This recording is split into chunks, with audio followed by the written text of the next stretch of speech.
On the news this morning, Governor Obiano states resolve to sustain tempo of infrastructural development.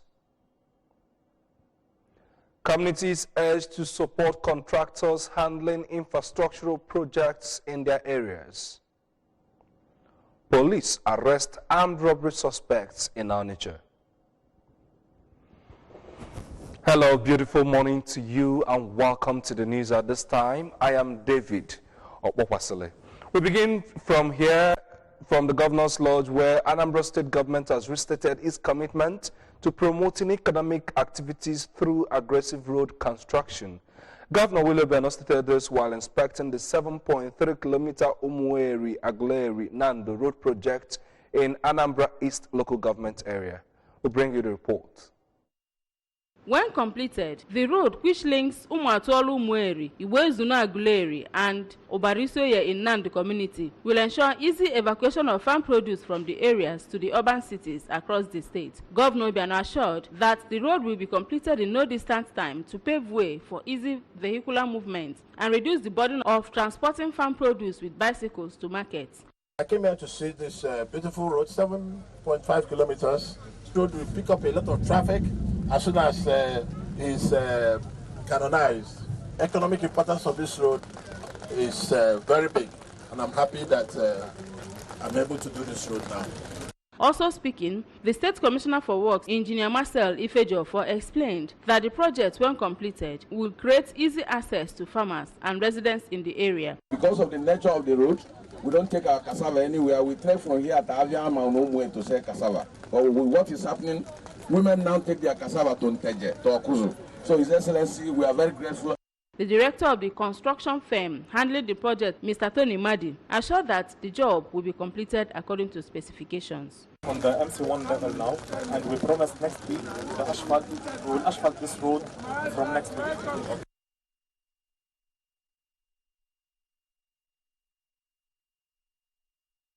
Similarly, Governor Willie Obiano has restated the state government's commitment to completing the ongoing construction of the 5.7-kilometer Chanahan Catholic University internal roads. The university is an upcoming university located within Trans-Nkisi Estate, Phase 233 Nkwele Zunaka. Government House correspondent Ejika Bana filed a report taken from our studio. The governor was accompanied to the site by the Chief of Staff, Chief Primus Odele, Commissioner for Works, Engineer Marcel Ifejiofor, traditional rulers, among others. Taking a tour of the internal roads, Governor Obiano, who inspected gully erosion site ravaging a portion of the road, directed the Commissioner for Works to capture it as a different contract to allow the contractor handling the project to concentrate on the initial contract. He expressed optimism that the roads will be completed to enable the university take off in earnest. So far, I can see that work is progressing. I think I'm impressed with what I've seen so far. God's grace, we'll get it done so that the university can take off. The Commissioner for Works, Engineer Ifejiofor, explained that the contract covers from the entrance to other internal roads and call for cooperation from people of the area to deliver the work on schedule. They are happy that we are working here, and I want to assure them that this job will be completed as scheduled. But the only thing we are asking that we need your cooperation, so that our contractors, our workers, will work in peace. Once you give them that cooperation, I assure you that with the support of His Excellency, this job will be delivered as scheduled. The contractor handling the project, Mr. Breko, in his remarks, confirmed that they didn't have difficulty executing the contract and promised to deliver on schedule and according to specification.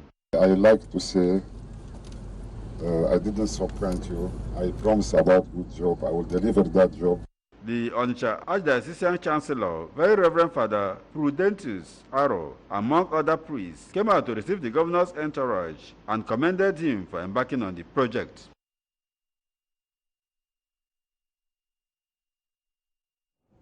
And now to the health sector. Anambra State Government has inaugurated a task force on immunization, STFI, to enforce compliance with immunization activities and maintain the polio-free status of the state. The inauguration of the committee is in line with the federal government's directive as a way of making the fight against poliomyelitis more active. It will be recalled that President Muhammadu Buhari earlier this year inaugurated the Presidential Task Force on Polio Eradication at Abuja with Governor Willie Obiano as a member. Correspondent Emmanuel Okonkwo reports. The 26-man committee, which has the state's deputy governor, Dr. Nkemo Okeke, as its chairman, and the executive secretary, Anambra State Primary Health Care Development Agency, Dr. Chioma Ezenimoro, as the secretary, has the commissioners for local government affairs and Ministry of Health, local government chairman, Anambra State Traditional Rulers Council, Obi Nemeka Achebe, and permanent secretary, Ministry of Health, as members. Representatives of World Health Organization, UNICEF, National Orientation Agency, faith-based organizations, the media, immunization partner agencies in the state, and representative of security agencies are also members of the committee. Inaugurating the group, Governor Willie Obiano, represented by his deputy, Dr. Nkemo Okeke, while describing polio as one of the deadly diseases his administration will not allow into the state, said that his government will do the needful in providing all necessary support to the committee to ensure their proactiveness in the fight against the infectious disease caused by the polio virus. Governor Obiano, however, charged members of the committee to endeavor to play their own part as expected in order to help in fast-tracking the certification of Nigeria as a polio-free nation. I don't want to be the deputy governor of Anambra State, and Anambra turns out to be the state that held the whole Africa continent, backwards. I don't want that to be on my record at all. I really don't. So let's put our heads together and see what we can do to make it work. Earlier in a presentation, the secretary of the committee, Dr. Ezenimoro, enumerated some of the responsibilities of the members, which include development of work plans and budgets for improved state polio immunization and monitoring activities, among others. Dr. Ezenimoro said that Anambra State came first in the last year's immunization exercise and has not recorded any case of polio in the last 13 years. The state has always keyed in to national programs, the National Immunization Plus Days, the MSCH weeks, and what have you. The measles vaccination campaign, the menafric, meningitis, and all this we have been doing to make sure Anambra State remains polio-free and disease-free. On his part, a representative of the World Health Organization and state coordinator of WHO, Dr. Chukwumuanya Igboekwu, represented by Dr. Edward Okeke, while rating Nigeria high in the fight against polio, disclosed that independent group of experts, the Africa Regional Certification Committee, ARCC, will be visiting Nigeria next month for examination of the country's documentation on polio-free status for certification. From the government house in Oka, I am Emmanuel Okonkwo, reporting for ABS News. Churches have been urged to keep sign language interpreters during services so as to accommodate those with speech and hearing impairment. Senior Special Assistant to the Governor on Disability Matters, Mr. Chukwuka Ezeuzie, made the appeal in Oka during a church service to commemorate the 10th anniversary of the Deaf Christian Assembly at the church. Correspondent Valentine Anambra was there for the ABS and now reports. Mr. Ezeuzie, who was the guest preacher at the service, regretted the discrimination by some churches against persons with speech and hearing impairment, as they do not hear nor understand the mode of communication. He said that with the presence of sign language interpreters in churches, the deaf and dumb will be carried along. Speaking on the topic, "We are not mute," Mr. Ezeuzie, who took his text from Genesis chapter 1, verses 26 and 27, re-echoed that God created all man in his own image and likeness. Therefore, no man created by God should be identified as a mute person and called on the public to always associate with people living with disabilities to give them sense of belonging. Mr. Ezeuzie urged those living with speech and hearing challenges to see themselves as dedicated and faithful group of people. You know that the deaf person in the village does not understand American Sign Language. So they will not understand what the sign language interpreters are saying. Here comes Amobi. They will now use local signs to tell the village man or woman who did not go to school, and who is deaf, what the message is all about. The Special Assistant to the Governor on Sign Language Communication, Mr. Collins Joseph, interpreted the sermon to the speech and hearing impaired persons at the event using sign language. Persons with disability in Anambra State. That's why he signed into law the Disability Rights Bill. Being the only state now in the southeast, the only state in the southeast to have that law. Among those that attended the service were the President, Association of the Deaf, Anambra State Chapter, Honorable Amobi Chukwu Nwagu, as well as a pastor from Third Day Mission, Apostle Chukwuemeka Chukwujeku. The Deaf Christian Assembly is a congregation of persons with speech and hearing impairment established to ensure that the gospel of Jesus Christ gets to everyone in the society. The climax of the event was presentation of awards to some dignitaries. In Oka, I am Valentine Mbadoga, reporting for ABS News. Right, from the stakeholders at Ohaneze Ndigbo Women Wing Interactive Forum in Oka have urged mothers to insist on use of Igbo language in their various homes. The stakeholders said this would encourage children to take pride in their mother tongue and protect Igbo language from going into extinction as predicted by the United Nations. Paul Ezoke have details. Addressing the forum, the state president of Ohaneze Ndigbo, Chief Damian Okeke Ogene, said women have a fundamental role to play in the collective efforts that achieve the Igbo agenda. Chief Okeke Ogene urged them to uphold exemplary conduct and maintain proper dressing code that reflect their status as wives and mothers, noting that indecent dressing by parents impact negatively on children and contribute to poor parenting and ease sad consequences. He also stressed the need to nourish the children more with natural Igbo food to ensure healthy physical and mental growth and reduce increasing health challenges prevalent in the society, and disclosed that Ohaneze Ndigbo will soon celebrate Women of Substance in the state to showcase to the world the potential of Igbo women. The Ohaneze president calls for regular interaction among the stakeholders for exchange of ideas and collective decision on issues of common interest. 9% even ever looks like a mother, and you'll be respected outside. Not when you want to imitate the white and imitate the Yoruba, imitate the Hausa, you go half naked. The moral we are talking about in the family is lost out.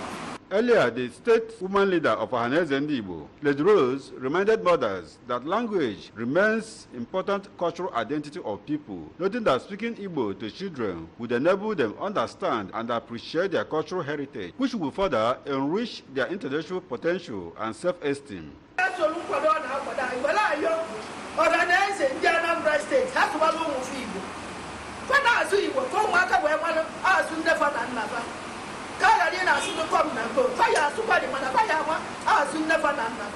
In her remarks, the state president of National Council of Women Societies, Mrs. Obegeli Obdozie, called for sustained efforts to build brighter future for Ndigbo. In their separate speeches, a former commissioner for economic planning and budget, Professor Stella Okonna, and former commissioner for women affairs, Dr. Ego Uzeze, called on stakeholders to use the coming August meeting to give more orientation to mothers on their family responsibilities and need to inculcate right values and morals in children, while urging leaders to give women stronger presence and voice in socio-economic and political affairs. Also present at the interactive section were the national youth leader of Ohaneze Ndigbo, Mr. Arthur Obiora, the state youth leader, Mr. Chukwuma Obaleziukwu, and the president, Igbo Women Traders Association, Anambra State, Mrs. Chinwe Ezigwe. In Oka, Paul Ezoke, ABS News.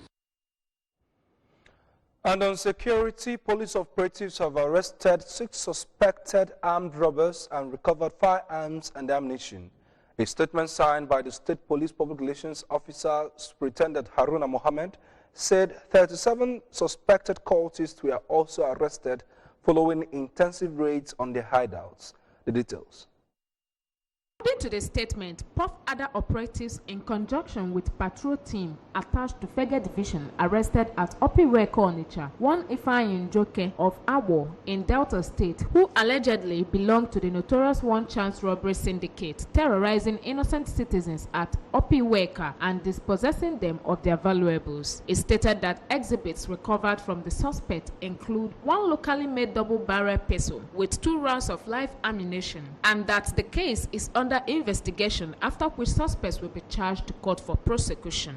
The statement also disclosed that following a tip-off, Puff other operatives in conjunction with the Command Special Anti-Robbery Squad (SARS) arrested some suspected armed robbery syndicate, including Izuchukwu Ikwuabo, aged 35 years, Chidi Ihukuna, aka Legit, aged 34 years, Nonson Nadozie, aka Small, aged 34 years, Chibueze George, aka Dove, aged 28 years, and Paul Ngweche, aka Native Doctor, aged 26 years. It explained that the suspects were arrested in their hideouts within Okejamwidi, Imo State, and Imuhu, Enugu States, respectively, and have confessed to have participated in series of armed robbery and kidnapping incidents within Anambra State, while exhibits recovered from the suspects include 12 rounds of 9mm ammunition and 3 ATM cards belonging to different victims of their robbery attacks. The statement said the case is under investigation,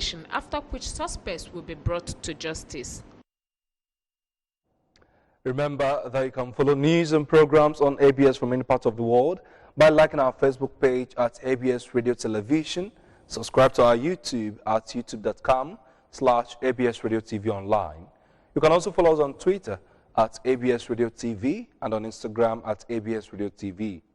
You can also log on to our website at www.absradiotv.com. Before we go, here are main points again. Governor Obiano has restated resolve to sustain tempo of infrastructural development. Communities have been urged to support contractors handling infrastructural projects in their areas. We also told you that police have arrested armed robbery suspects in Onitsha. And that is the news at this time. I am David Okwasile. Thank you for joining us. Good morning, Anambra starts right after now.